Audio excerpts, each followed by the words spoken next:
So yun mga Ziwa Nation, meron tayong Versys 650 rito.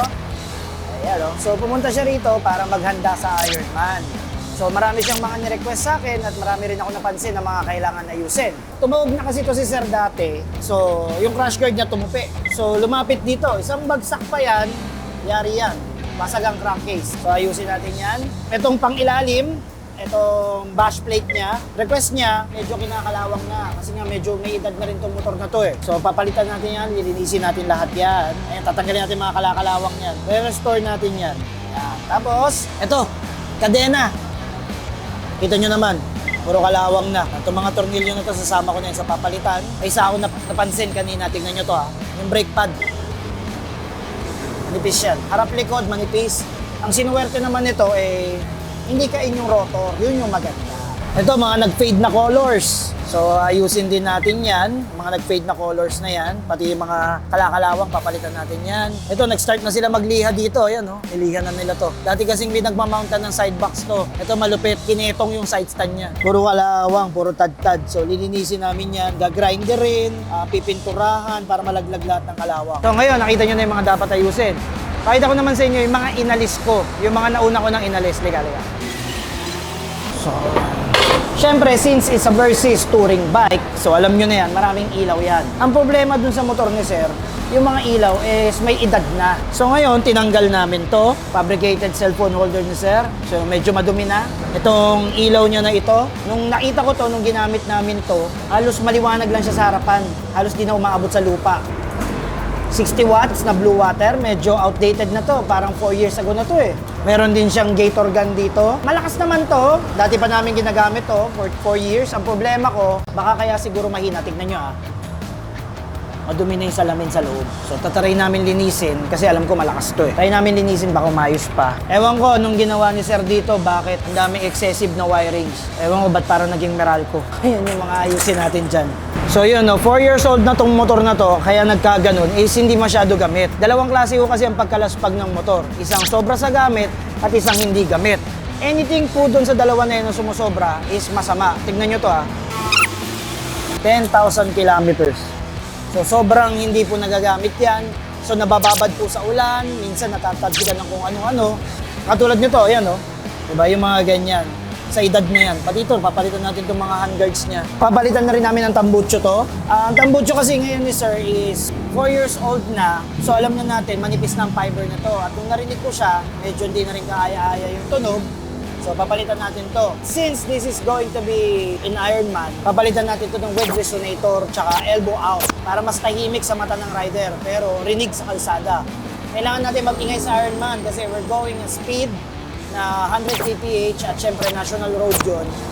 Dapat maririnig nila tayo. So yan ang mga titirahin dyan. Panoorin nyo na lang yung mga b-roll kung paano nila gagawin lahat yan.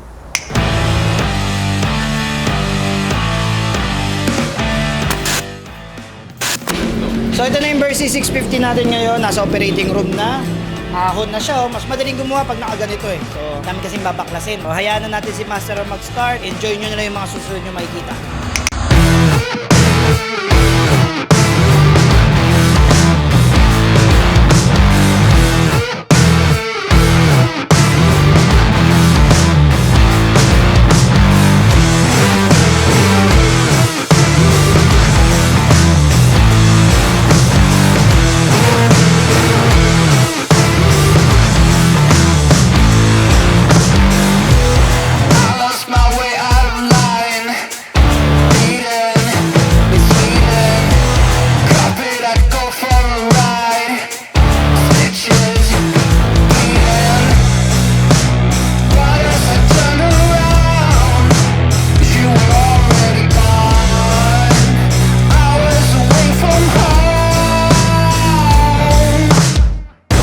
Mga Kasiwa Nation, So ito na yung update natin ngayon sa Versys 650 na ginagawa natin.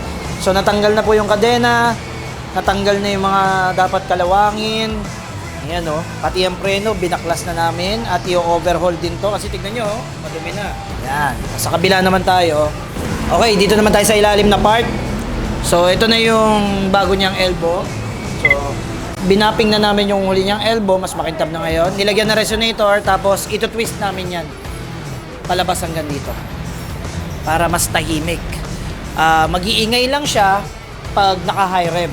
Which is sa Ironman, lagi naman tayo naka-full rev. So, dun lang siya mag-iingay. Kaya, take note guys this time, kailangan natin yung ingay para rinig tayo na parating tayo. Para walang tatawid kahit aso. Tapos, pakita ko sa inyo yung pinipinturahan sa kabila. So, nandito naman tayo. Ito yung mga pinipinturahan.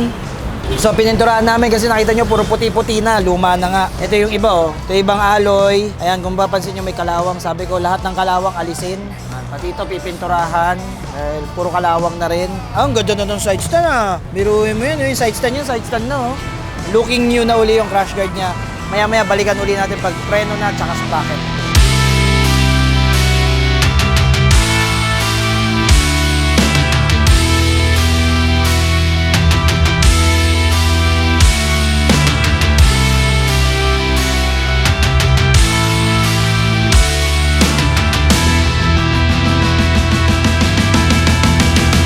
So ngayon ginagawa na natin yung laman loob. So ano yung sinabi natin laman loob? Air filter, tsaka spark plug. So ang Versys po ay may dalawang spark plug. So ito yung spark plug niya. Iridium to. Mukhang okay pa naman at maganda-ganda naman yung sunog niya. Pero mukhang hindi pa to napapalitan magmula noon, kaya papalitan ko na lang. Kasi po, kahit po okay pa to, pag umiidad yan, bumababa talaga performance niyan. So kailangan natin i-update yan. Kasama yan sa mga ginagawa sa PMS, mga Preventive Maintenance Schedule. So ito ipapalit natin yung tipless nating breeze, yung umiikot yung spark. Tapos air filter, ito yung stock. So yan, sobrang dumi na, no? So ang pinalit po natin is washable. Pag sinabing washable, ito yung nahuhugasan. Tsaka ito rin yung high flow. Bakit high flow kailangan? Mas maraming hangin, mas maluwag po ito. Pero syempre may downside to. Mas mabigat sa maintenance to sa throttle body kasi mas pasok yung mga dumi. Pero hindi naman kayo masyado mag-aalala kasi yung mga dumi naman na pumapasok dito is micron level naman yon. So for example, kung sa stock lagi kang pagpalagay natin every 6,000 ka nagpapalit, dito kailangan every 4,000 silipin mo. Pero ang pabor naman dito, hindi mo na kailangan bumili ng bumili. Ito na yun, lilinisin mo na lang. Also, may added point horsepower to. Point something lang kasi mas maraming hangin, mas maraming sinusunog, mas maraming power. So, may dagdag to sa hatak. Lalo na pa sa mga nakatambutso, mas bagay talaga naka-high flow na air filter. Tapos, pakita ko na lang din sa inyo paano gumagana tong breeze. So, yan. Mag-test tayo ngayon ng breeze spark plug. So, lagay natin dito sa tester natin yan. So, tingnan nyo yung spark niyan. Hindi katulad ng ibang spark plug na single point lang yung spark niya. Ito, umiikot yan eh. So, tingnan natin Mas maganda to sa mga big bikes. So, kung mapapansin nyo, yung spark niya paikot.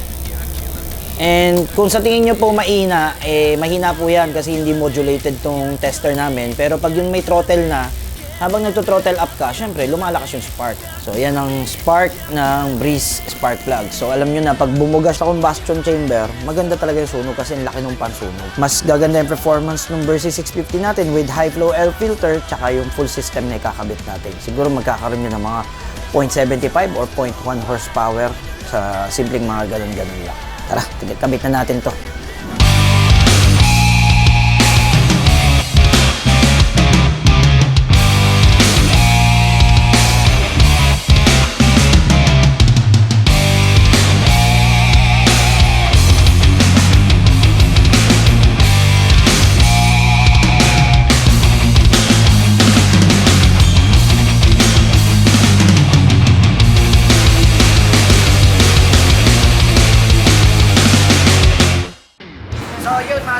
Halfway through na kami dun sa ginagawa namin, bumalik yung problema niya. Ito sumisirit dito. May tama kasi hindi siya nag-radiator guard before. Ayan, basa pa rin So ayusin natin ito. Para magkasabay-sabay na. Electrical na tayo, electrical. Dito yung mga ilaw na lalagay natin. Brand na ilalagay natin dito sa customer na to is TDD. Ayan. Kasi nakabili night breaker na siya doon sa iba niyang motor. So, try niya naman daw ibang brand. So, meron tayo dito TDD. Ito yung isa. Ayan. So, itong niya, specs. Okay. Tapos ito naman yung isa. Ito naman yung isa. Ang problema ko rito, parang OA masyado. Pero tignan nyo, maangat. So, pwede siyang all-weather. Ang problema dito, white lang to. Para magdilaw, kailangan mo ito ibaba. Unlike nito, sa switch, white and yellow na talaga to. Ito naman, oh my God. So, Kakaproblema tayo rito dahil sobra dami yung ilaw dahil ang LTO rules at HPG rules is dapat 6 bags ang buong motor. Ito pa lang 6 na, tapos may dadagdag pa tayong mga iba-iba pa. So X to guys, masyadong malaki. Last one. Ito yung specs niya. Hindi nalalayo sa specs nito. Okay, halos parehas. So timplado yung magiging ilaw niya. Isang pang plug namin, tapos isang pang spot. Diba? So total of 1, 2, 3, 4, 6 bags. So pasado tayo ngayon. Rules yan sa Ironman. So yan. So itong dalawa papakabit natin kay Master. Let's go!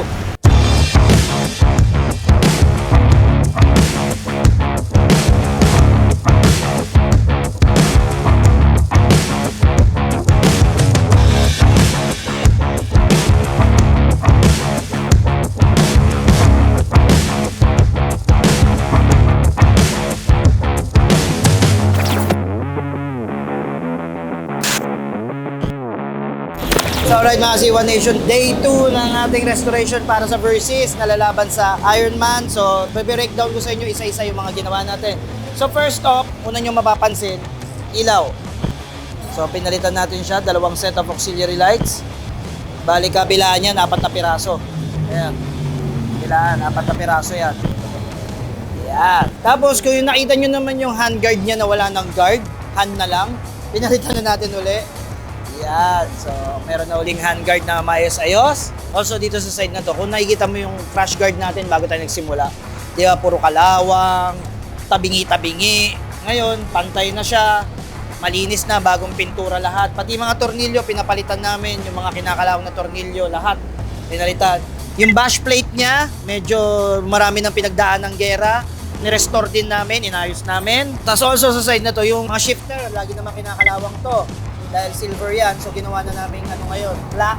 Also, yung side stand niyang parang pagong, parang kinapitan ng talaba. Ayan na siya ngayon. Parang bago na uli. Diba? Also, yung kadena. Yung kadena, hindi na re-restore yan. Once na masira yan, papalitan yan. So, pinalitan natin siya ngayon ng gold chain. Ayan, oh. Brut, brut. Diba? Gold chain siya ngayon. Okay, so yung chain niya kasi noon, masyado nang malaki yung slack. So, nagtumatama sa swing arm. May mga gas-gas yan dito. Yan, may mga gas-gas. Ngayon, pininturahan din namin lahat yan. Pinalitan din namin yung mga brake pads, front and rear. At syempre, may edad na yung motor, ngayon lang siya napalitan. In-overhaul na namin. So, finalash lahat ng fluids, pati yung mga rotor, pati yung mga pistons nilinis. And also, kung mapapansin nyo, iba na yung tambucho niya. So, ito yung kinabit namin sa kanya, B-Lane 520 na naka-twisted and may resonator sa ilalim. Yan, oh. So, bakit namin sinadya ngayon? Kasi itong gawa namin ito, marami talaga yung nagde-demand nito na customer namin. Gustong-gusto nila yung tunog nito pag ganito yung kinakalabasan. Also, sinadya ko to para sa Versys para medyo hindi naman ganun kalakas yung tunog. Also, sa side na to, kung tinuro ko nung una, halos dikit to. Kasi bumagsak na nga to. So, ngayon, inayos na namin, medyo inatras na namin. So, basically, halos tapos na tayo rin sa project na to. Ang kulang na lang dito is yung gulong. Ang gulong po nito ay si Takara tayo sang mag-aasikaso at idadaling ko na to doon sa may-ari. Pero bago natin gawin yon, pwede ba natin palampasin, hindi tayo magsa-soundcheck. Diba? Soundcheck muna tayo. So, ito na yung bago nating 520 B-Lane. Soundcheck tayo ngayon.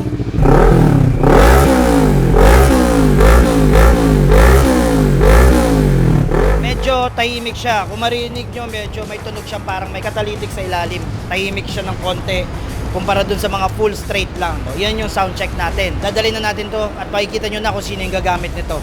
Punta tayo ngayon sa Rev Zone sa Cavite. Let's go!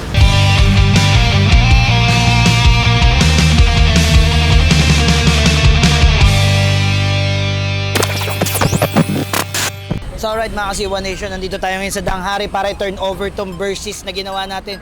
2 days natin ginawa, tinutukan nyo lahat na nakita nyo yung ginawa namin. From gas-gas, to kalawang, to welding, to palit ilaw, to palit muffler, ginawa namin lahat dito.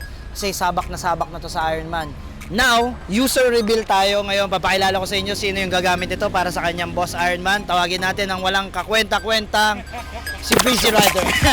Sige, ako na nga. Napansin ko talaga is yung crash guard, bagong-bago. Nawala yung kalawang, na syempre yung ilaw. Grabe ganda. Tapos, ito, dito ako natutuwa eh. Yung kadena, brit yung kadena. Tapos syempre yung exhaust. bumagay siya sa sa laki ng motor. Mas lumaki din siya tignan lalo. Kaya V-Lane 520. So maraming salamat syempre sa 01 Moto. At syempre, maraming salamat sa mga gumawa nito. Siguro kay Master, yan, maraming salamat. So ito rin yung napansin ko, brand new look. Ayan, hindi na siya yung kinakalawang. As in talagang, ano ba, niloloko nyo ba ako? Bumili kayo ng brand new, no? Pang-grinder. Pang-bombing. Hindi, maraming salamat. Talagang speechless ako sa ilaw, sa itsura, sa trabaho, yung mga kinakalakalawang na wala, parang brand new talaga. Si Breezy Rider ang gagamit nito. Abangan nyo pa yung adventures ng motor na to. At abangan nyo rin sa vlog niya kung anong mangyayari sa gulong nito. Kasi wala namang ibang umahon ng gulong namin. Nakara tires lang. So yun, that's it for this vlog. Tapos na tayo sa Versys. Napagsilbihan na natin yung mga kaibigan natin ngayon. Wish us luck sa Ironman. Sa 01, kayo ang number 1.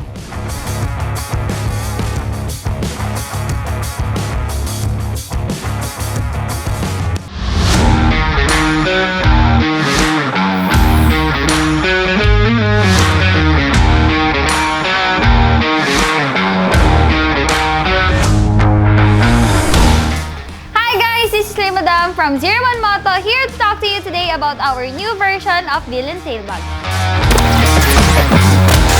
So, ang kaibahan ng ating Villain Tailbag version 2 dun sa ating version 1 is mas thick yung kanyang mga brackets.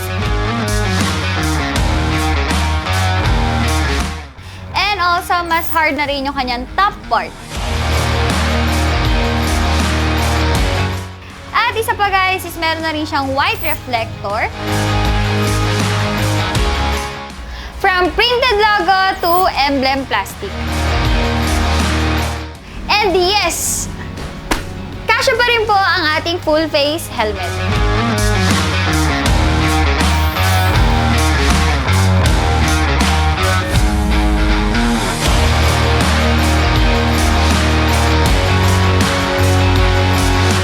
So that's it guys, you can avail this Villain Tailbag version 2 on our Shopee and Lazada store, or you may visit our website at www.01moto.com. Always remember, sa 01, kayo ang number 1. Bye!